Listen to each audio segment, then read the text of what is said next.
আসসালামু আলাইকুম এভরিওয়ান, সবাই কেমন আছেন? আশা করি সবাই ভালো আছেন। আজ আপনাদেরকে ছাদ বাগানের বেগুন দিয়ে হাতে মাখিয়ে টাটকিনি মাছ মাখা তৈরি করে দেখাবো, যা গরম ভাতের সাথে খেতে অসাধারণ। চলে যাচ্ছি রেসিপির মূল পর্বে। এখানে আমি টাটকিনি মাছ নিয়েছি, এগুলো ছোট সাইজের ছিল, আস্তে আস্তে নিয়েছি।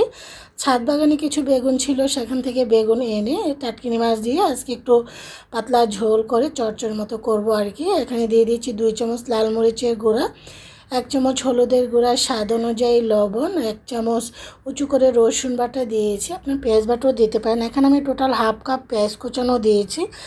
পেঁয়াজ কুচানো ছাড়া পেঁয়াজ বাটাও দিতে পারেন। এখানে আসলে আদা বাটা দেওয়ার কোনো প্রয়োজন না। আমি এই ধরনের রান্নার ভিতরে কখনোই আদা দিই না।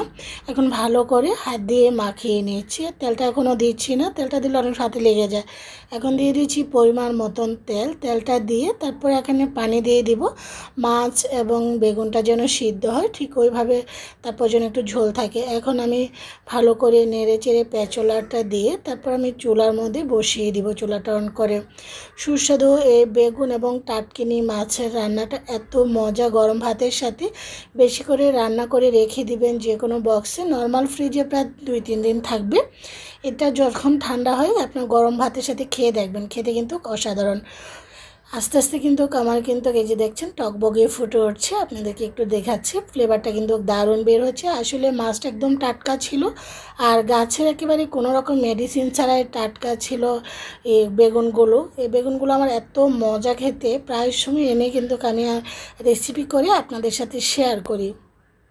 সুস্বাদু এই বেগুনগুলো খেতে কিন্তু অসাধারণ। বেগুনগুলো ভাজা খেতে খুবই ভালো লাগে। আসলে দেশীয় বেগুন তো খেতে অসাধারণ। বাজারে সেই মোটা মোটা বেগুনগুলো থেকে এই ধরনের বেগুনগুলো আমার খুবই ভালো লাগে। আস্তে আস্তে কিন্তু আমার বেগুন দিয়ে টাটকিনি মাছের সেই ঝোলটা হয়ে আসছে, দেখতে পাচ্ছেন। আমি কিন্তু একটু ঝোল ঝোল করেই রান্না করব, এটা ঝোল খেতে অনেক বেশি ভালো লাগে। দেশীয় বেগুন দিয়ে আসলে এই ধরনের যে কোনো মাছ আপনি রান্না করে দেখবেন, খেতে কিন্তু অসাধারণ। তো এই যে দেখুন ঝোলটা আমি আরেকটু ঝোল কমিয়ে নেব, ঢাকনা দিয়ে ঢেকে আরও কিছুক্ষণ আমি রান্না করে নিয়েছি।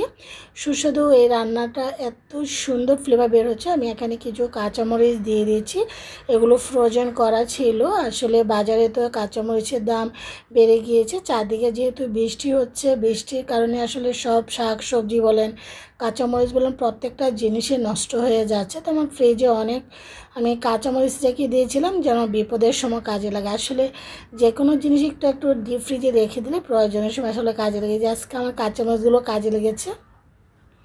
আমার কিন্তু টাটকিনি মাছ দিয়ে বেগুনের সেই লোভনীয় ঝোলটা হয়ে আসছে। একটা সার্ভিং প্লেটে সার্ভ করে নিয়েছি। সুস্বাদু এই বেগুন টাটকিনি মাছের ঝোলটা এত মজা হয়েছে, খেতে অসাধারণ ছিল। আশা করি আপনারাও কিন্তু যে কোনো মাছ দিয়ে কিন্তু আপনারা এই রান্নাটা করতে পারেন। সবাই ভালো থাকেন, আল্লাহ হাফিজ।